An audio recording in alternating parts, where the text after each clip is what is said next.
Judul khutbah khatib pada kesempatan yang berbahagia ini, 3 nasihat malaikat Jibril alaihi salam kepada Rasulullah sallallahu alaihi wasallam. Suatu ketika Rasulullah sallallahu alaihi wasallam didatangi oleh malaikat Jibril alaihi salam dan memberikan nasihat.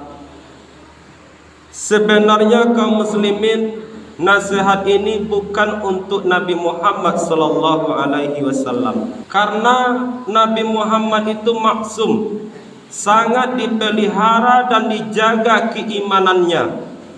Beliau dijamin masuk surga.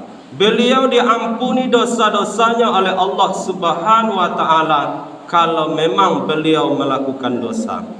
Dan beliau adalah nabi dan rasul utusan Allah Subhanahu wa taala, pilihan Allah Subhanahu wa taala. Akan tetapi kaum muslimin, nasihat ini sebenarnya untuk kita sebagai umat Nabi Muhammad sallallahu alaihi wasallam. Apa 3 nasihat malaikat Jibril alaihissalam kepada Nabi Muhammad sallallahu alaihi wasallam? Yang pertama, malaikat Jibril memberikan nasihat, "Ya Muhammad, ishma syi'ta fa innaka mayyitun." Wahai Muhammad, hiduplah sesukamu. Hiduplah di atas dunia ini mau jadi apa.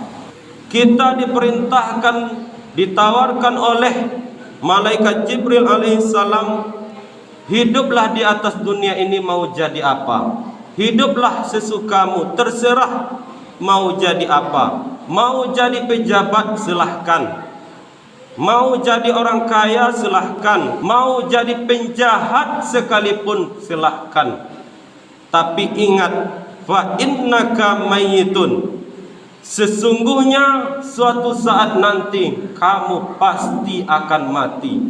Kamu pasti akan menjadi mayat, menjadi jenazah. Kita hidup di atas dunia ini bermacam-macam.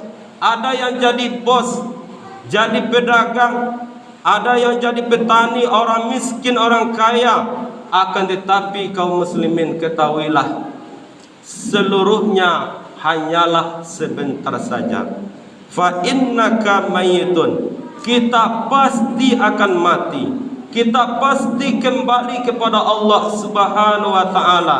Inna lillahi wa inna ilaihi rajiun. Kita ini dari Allah dan akan kembali kepada Allah Subhanahu wa taala. Sebelum kematian itu datang kepada kita kaum muslimin, selagi Allah berikan kesempatan kita untuk hidup di atas dunia ini, perbanyaklah beramal, perbanyaklah berbuat kebaikan. Ketika ada kesempatan kita berbuat baik pada pagi hari, jangan tunggu siang hari. Ketika ada kesempatan berbuat baik pada siang harinya, jangan tunggu sore. Ketika kita ada kesempatan berbuat baik di sore harinya, jangan tunggu pada malam harinya. Kenapa? Karena kita tidak tahu kapan malaikat Israel akan bertamu ke rumah kita. Kapan malaikat Israel akan mencabut nyawa kita? Kita tidak tahu. Itu adalah rahasia Allah Subhanahu wa taala. Supaya apa? Supaya kita bersiap-siap. Kaum muslimin yang berbahagia, yang kedua, malaikat Jibril memberikan nasihatnya, "Ya Muhammad, wa ahbib man syi'ta fa innaka mafariqu." Wahai Muhammad, cintailah apa yang ada di atas dunia ini. Mau cinta jabatan silahkan, kedudukan, pangkat dan lain sebagainya silahkan.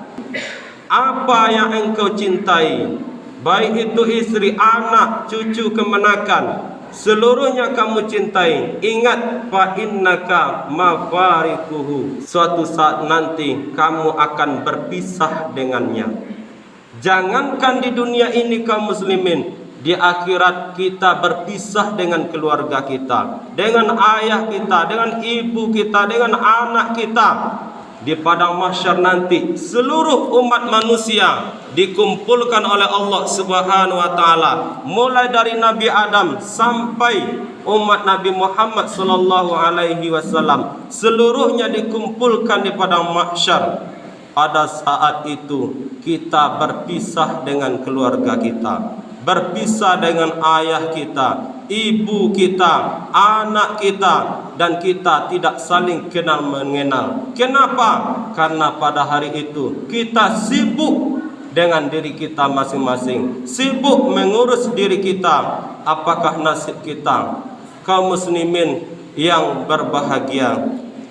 Aisyah radhiyallahu anha pernah bertanya kepada Rasulullah. Pada saat itu Rasulullah menceritakan bagaimana dahsyatnya padang mahsyar. Padang mahsyar itu seluruh manusia bertelanjang bulat. Sehingga Aisyah bertanya kepada Rasulullah, "Ya Rasulullah, wahai Rasulullah, apakah mereka tidak malu pada saat itu ya Rasulullah? Mereka bertelanjang bulat." Apa jawaban Rasulullah? Bagaimana mereka ingin malu, sedangkan mereka pada saat itu ketakutan. Kaum muslimin yang berbahagia, yang terakhir, malaikat Jibril alaihi salam memberikan nasihat, "Ya Muhammad, wa'mal ma syi'ta fa innaka majziun bih." Wahai Muhammad, berbuatlah sesukamu, lakukanlah apa yang engkau sukai. Mau lakukan yang baik silahkan, mau melakukan dosa silahkan, tapi ingat, fa innaka majziun bih. Setiap apa yang engkau perbuat di atas dunia ini, setiap apa yang engkau amalkan di atas dunia ini, pasti dibalas oleh Allah Subhanahu wa taala. Pasti kita pertanggungjawabkan di akhirat nanti.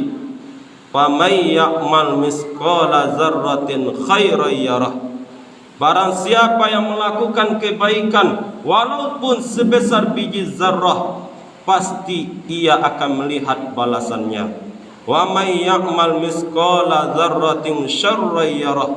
Barang siapa yang melakukan keburukan, kejahatan, kezaliman walaupun sebesar biji zarrah, pasti dia akan melihat balasannya. Mudah-mudahan khutbah yang singkat ini bermanfaat bagi kita semua. Fa'tabiru ya ulil absar la'allakum turhamun.